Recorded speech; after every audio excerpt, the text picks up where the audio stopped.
KSR's Jack Pilgrim here with the man of the hour. I don't know if he realizes this, but the entire recruiting world is focusing on Caleb and where he's going. It's going to be a wild couple of weeks as he looks toward a decision. We'll start kind of figuring out where that goes, where Kentucky stands, and obviously some of the other top suitors for him. But Caleb, what's going on, man? I appreciate you doing this with us. It's great, man. It's a great day, beautiful day outside in Georgia, and I'm excited to talk. So big game tonight for Kentucky fans, especially Kentucky versus Duke. Are you going to be there? Are you excited for kind of the big first tip-off event of the college basketball season? Yeah, I'm definitely going to be there. I'm definitely going to show my face, and I feel like it should be a great game. I really want Kentucky to win and pull it out, and I feel like they can do it. So your season is about to start. Just kind of what's the vibe going into your senior year? You know, you're a top 5 recruit in high school basketball. Just kind of what are you looking to prove going into your senior year? I'm not necessarily looking to prove anything. I feel like I've proven everything I need to myself, and that's really the only person I really care about. I'm going to play as hard as I can, win as many games as I can, and just give effort and lead my team. Why are you a top 5 recruit in the country? What makes Caleb Wilson special? My versatility, my ability to play almost every position on the court, if not everyone, and my defensive prowess. I can switch and guard everybody. What made that kind of your thing? You kind of emerged, Peach Jam especially, is like just one of the biggest defensive stoppers in high school basketball. Where did that kind of intensity come from? On the team I was playing on, I didn't get as many offensive touches as I usually get, so I had to find a way to make an impact for my team. So that's what I'm always going to do. If my team needs me to do something, I'm going to get it done. My coach told me that's what he needed me to do, and to hustle and play hard, so that's what I had to get done. Anything that you're wanting to improve on this senior year before you kind of step on a college campus? It'd definitely be efficiency, free throw shooting percentage, and three-point shooting percentage. I feel like my mid-range game is really good. My interior game is really good. I finish above the rim, and my defense is really good, especially on ball. But my free throw percentage and three-point percentage can definitely get better, and I've been working on it. I feel like your versatility is something that kind of makes it interesting in terms of what your trajectory looks like as a player. Are you a 3? Are you a 4? Could you be a 5? Could you move up to a 2? What is your ideal, kind of vision for yourself as a position? I'm not a big position guy. I feel like positioning is something that is kind of going away just because of how everyone is playing with longer fours now, especially in the NBA, which is the level I hope to get to. But even in college, the elite programs play with a level of just switchability and all of that. So I'm not really a guy who thinks that it should be a 3 or a 4 or 5, but I definitely see myself as a forward, combo forward, really. Player comp for you. Who did you model your game after, and who, best case scenario for Caleb Wilson's future, what does that look like as a basketball player in terms of kind of what we see in the NBA today? I model my mid-range game after Kobe. It's really helped me. That's really where I'm best at, and I feel like it's because I modeled it after Kobe. But defensively, I've been watching a lot of Drew Holiday, and I've been watching a lot of Jared Vanderbilt, him steering players in the ball screens, keeping his hands remaining contacted. And I like Drew Holiday because his on-ball defense and when he reaches and when he chooses to make a risk or a decision. Offensively, like I said, I watch Kobe Bryant because of his mentality more often than his mid-range game, but I really watch his mid-range. And on the perimeter, I usually watch KD. I like his efficiency and his 1 or 2 dribbles, and that's something I've been working on.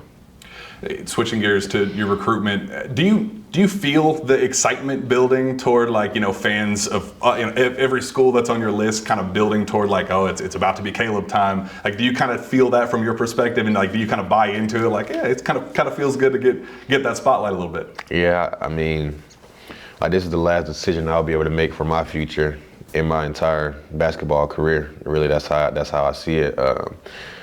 If I'm fortunate enough to go to the NBA, I'm going to get drafted. It's not going to be my choice. So I definitely feel like the anticipation and like you said, the fans always texting me, DMing me, this is where home is, this is what you should look for. And sometimes it's even funny to me, but it's really surreal.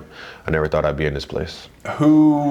What fan base is reaching out the most and has been the most chaotic with this? UK and UNC. Yeah, it's definitely those two. I've had a couple Ohio State lately, but UK is crazy, and UNC is really crazy too. timeline-wise, a lot of fans are kind of hoping that you fit into this early signing period window. Starts tomorrow through the 20th, I believe. Just kind of clear the air a little bit. Do you think you're going to be able to get it within that window, or do you think it's going to be a little bit? I think it'll be a little bit later. If it's in the early signing period, it'll be at the very end. But I want to watch a little bit of college basketball, and the teams that I like, I definitely want to be able to narrow it down based on how I see the coaches coach and how the players play and how they respond to their criticism. What will you be looking for in terms of playing style and things like that to kind of say, like, all right, well, here's the vision, here's clearly what I want to be a part of? I will be looking for a very intense defensive team, switchable defense. That's something I really look forward to. Offensively, I feel like it's like with me, I can play so many different positions, so I just look for every player on the court moving. I just look for movement off ball and not a lot of standing. I'm a player who doesn't have to have a play ran for him. Like, I'll go get it off the rim if I want the ball. And I feel like that's going to carry over into college because I'm going to play as hard as I can. So I just like movement off ball, and I would like to be used in ball screens, dribble handoffs, and being a screener and being a handoff guy and being a roller. But that's all something that you can see this year but can completely change next year. So I just look for movement off ball and stuff. You said at the earliest, it would be the very end of the early signing period. What do you think is kind of the back end, the latest you would like to decide? Like, is there any scenario where this goes into the spring, or do you kind of feel like it's going to be, in a certain window? I feel like it'll be in December or January. I haven't recruited this early signing period because, like, Coach Pope is a newer coach, so I really want to see him coach, and I want to see it and pay attention to it with my own two eyes. I watched him coach last year at BYU on Synergy, and I just wanted to. I looked at it, but it's not Kentucky, so I want to see his coaching style, and I want to see how he applies himself to his players. I've been to a practice before, so I've definitely seen that, but I want to see what it's like on the court, and I want to see like that for every coach because as your decision comes, you pay attention more and more to the coaches you like, and you have to see, okay, this is something I like, this is something I don't like. And I wasn't paying attention like I am last year. Since we're talking about schools, we can kind of run through a couple of them that you like. Kentucky, how have things gone ramping up with them? How did the official visit go? And just kind of why is Kentucky seen as one of the top contenders for Caleb Wilson? It's a basketball school, it's a blue blood. I don't think it gets much better. Great fan base, great community. Great city also. Lexington was a beautiful city. I've been there twice. I went there with Coach Cal and I went there with Coach Pope. So it was really interesting seeing both facets of the city and the scenery with the old coach and the new coach. My visit was great. I got to watch practice. I got to go to that football game, and they almost beat Georgia. I was on the edge of my seat. I was ready to storm the field, but it didn't happen, sadly. But I went to Keeneland. I was able to see the horses and all that. Like, I remember that. It was like almost like a core memory. I feel like I was able to build a good connection with Coach, and I was able to meet the team and players that I would eventually play with. I played with Travis Perry last year at Top 100 camp, so I kind of had a relationship with him. And I was able to chill with Colin Chandler and Trent Noah, so that was pretty cool. I've asked this to Jasper, Malachi, Caden. There's kind of this perception with Mark Pope when he got the job about, like, okay, we know that the offense is fun. We know that he's a high energy guy, but can he recruit premier talent? Mm-hmm. You being a premier talent, being from your perspective and just kind of hearing that narrative about, well, I don't know if Mark Pope can coach the best, recruit the best of the best. What's your take on that, being in that seat, with Mark Pope across the table from you, hearing his pitch? Do you kind of see the long-term vision of him being, one of the best recruiters in college basketball? I think the way Kentucky fans want him to be. I think college basketball has changed. Like, with NIL coming into play and with a bunch of different aspects like the transfer portal, even more importantly than NIL, like, it's changed completely. Like, it used to be, you have your guard, you have your center, they're going to be there for 3 years. And you can expect that for every recruit that you're bringing in. You can tell them what the roster will look like next year. It's completely changed, so it's hard to say as a coach, this is what my team will look like. So it's harder for older coaches who coached in that era or coached in that system to be able to tell you this is what it's going to look like, because it's changed so much and people have the mentality to just leave now. And Coach Pope is a guy, and like, his offense is great, and as a player, like I can see myself fitting into this offense, and I think that's what's most important to players now. It's not about what you've done in the past. It's not about players you've had. It's really about what's best for me, and I feel like that's what's changing. Like it used to be, because you didn't used to get paid like you can too today. Like you can get paid, you can have a great offensive system, and all of that can happen just for you and it'd be beneficial for you.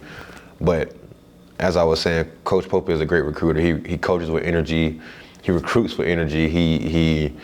It's almost like he's young. Like you can really relate to him, and you know that's one of his benefits. Because as a player, you want a coach that has energy, because you really want to have a relationship with your coach. Because I expect my coach to push me. Like if my coach lets me slack off, then I could possibly not get to my dreams where I want to go.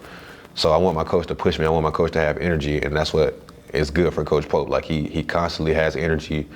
I can tell that he's an enforcer when he coaches. I can see him get frustrated sometimes, and that's what you want to see in a coach. So Kentucky has 3 commitments already in this early signing period. All 3 of them have been very outspoken about wanting to play with you. Just you being in your perspective, seeing in your position, seeing the other 3 guys that Pope has added up to this point. What is the intrigue there? I know you've been really outspoken about wanting to play with a Caden, and Jasper kind of having your back and forth on social media. Just how appealing is it to have a group already solidified with those 3, and what do you like about it?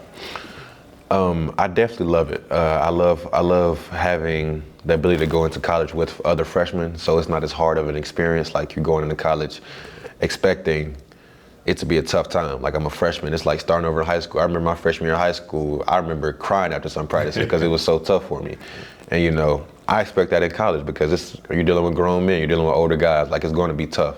So I feel like going in with a group of freshmen that, we all like each other, we all had interactions before, we're all good people, it'll be very beneficial for me. But I also know college basketball is a older guy ran league now. So it's like, would you rather play with a young guard, a freshman guard, or would you rather play with an older guy? That's a conversation I'm sure a lot of coaches have, a lot of recruiters, like when they're recruiting players, they have them conversations.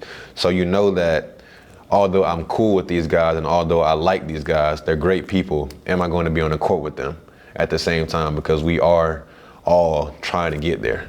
So it's definitely appealing. I would love to have a relationship, and I do have a relationship with the players that are already committed to Kentucky, but playing on the court is different than having a relationship off the court.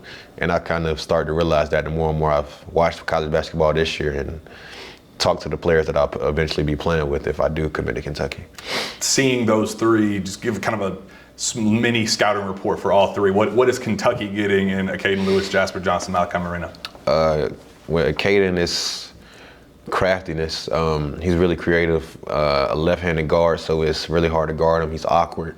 He has very good finishing around the rim. He can finish off the glass, and he has a good shot. He's really crafty. He's almost like Rob Dillingham a little bit. He's a little crafty. Jasper is an elite shooter.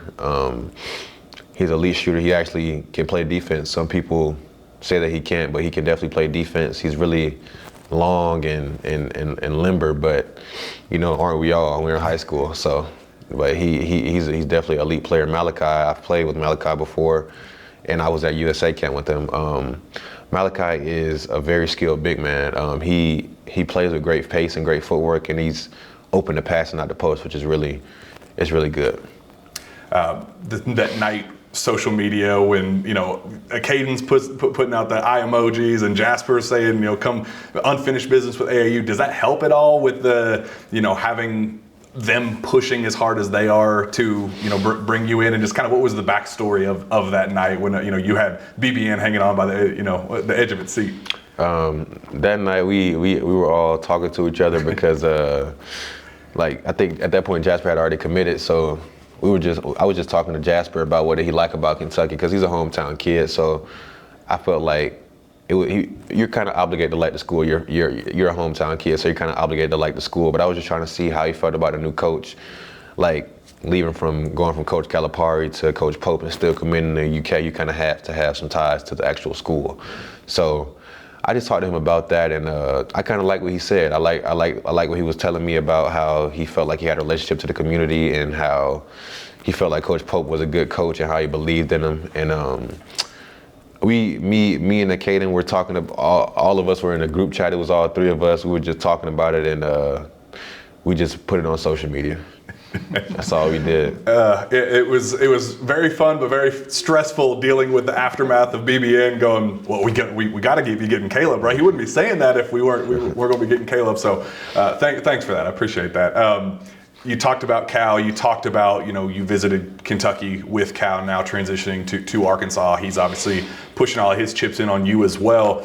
Just what is that relationship like? I know you're visiting them this upcoming weekend, and just kind of where do things stand with Arkansas?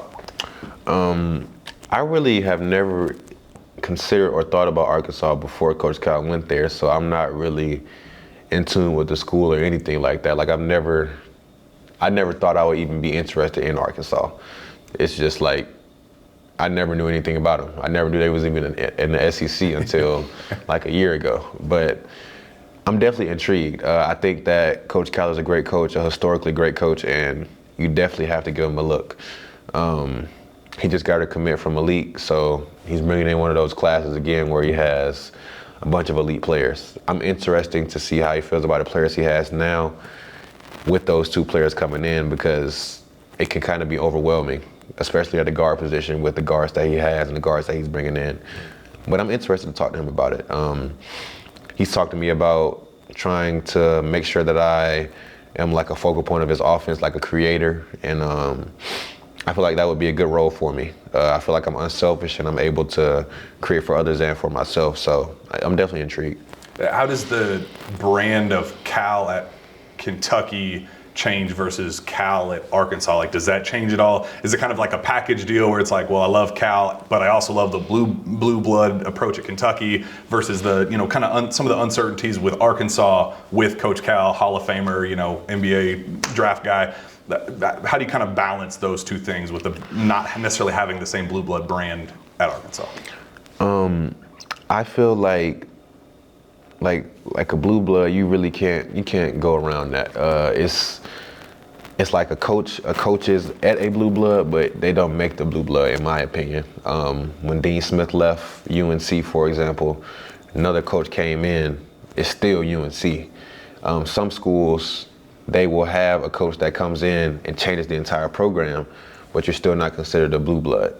Like, for example, UCLA, they had that great era where they were winning all those games, but now that coach has left and those players have left, now it's back to just being UCLA, not considered a blue blood. A great school, not saying it's not a great school, It's a great school, but I feel like Coach Cal definitely left his mark on Kentucky and will always be remembered as a legendary coach there because he did some great things. But I do feel like a blue blood is a blue blood, and a coach can help win games and win championships like he did there and win SEC championships there, but it's still going to be a blue blood when you leave.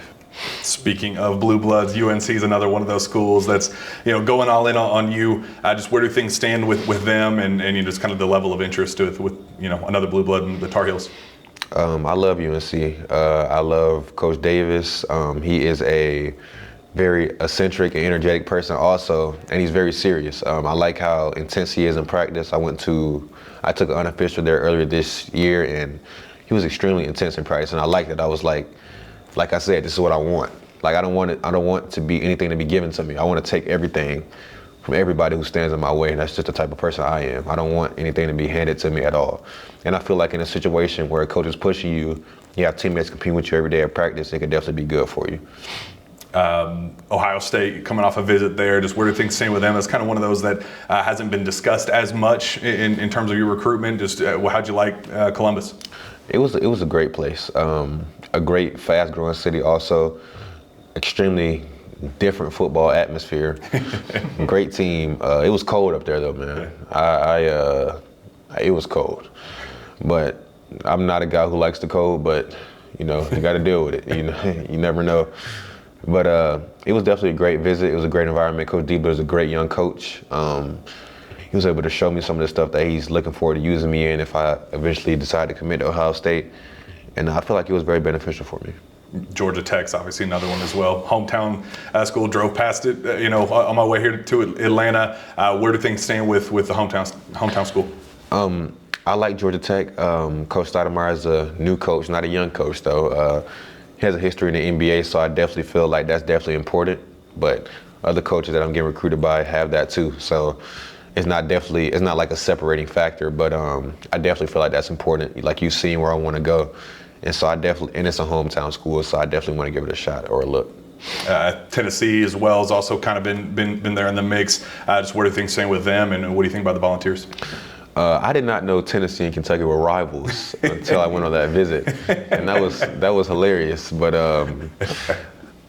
Tennessee was cool. Rick Barnes is a really old school guy. Like he's very straightforward and no nonsense, and I like that about him too. I feel like he'll push you to be the best you can, and he often made comparisons to me and KD, which is someone I model my game after, and I strive to be. So I really like that, and I feel like there definitely is something that can work with me and Rick Barnes, and I like Tennessee too. I don't want to leave out any other schools or any other that you want to talk about, bring up, make sure is included in the mix. I like USC too. It's a West Coast school. I love LA. It's a beautiful city, and Coach Musselman's hard nosed, and I like that about him. He pushes hard against his players, and he wants them to be tough. I like Oregon also. Coach Stubbs and Coach Altman, they've expressed their want for me to become an elite player, and I like that. I like it a lot. Like Coach Altman is a guy who definitely has connections to Nike and stuff like that, and will definitely push me to be the best player I can be. And the last school I like is UCF. UCF is a nice school too. Their coach at Duke, he has the pedigree for players that are talented as me, and he pushes his players very well. And I think you said on social media that a list cut is coming. Do you know when you're going to be kind of trimming things down? In the next 1 to 2 weeks. Might be this week actually. I want to watch some more basketball, see what I like, look at coaching styles, and go ahead and cut it down. I feel like NIL is such a taboo topic with kids because it's such an important thing, but something that you just don't hear a lot about publicly. What's your stance on NIL? How important is it to you? Is it something that you want to, make a top priority, or is it something that's kind of on the back burner when you talk to some of these schools, and just, your thoughts as a, high-profile student athlete now being able to make money as a rising star? I feel like the game is almost become professional in the way that the top player is getting paid the most, and I don't feel like NIL is a make or break factor for me at all, because I want to be put in the best situation. That's my entire thing. I don't care about getting paid this small. Well, it's not small at all, but the amount of money I'll get paid now versus the amount of money I can make if I show what I need to show in college and eventually go to the NBA. So my whole thing is what situation is best for me. I feel like I'll be paid for my talent wherever I go, and only thing about NIL that is valuable to me is like I said, like on the NBA team, the best player gets the most amount of money, or almost the most amount of money on the team.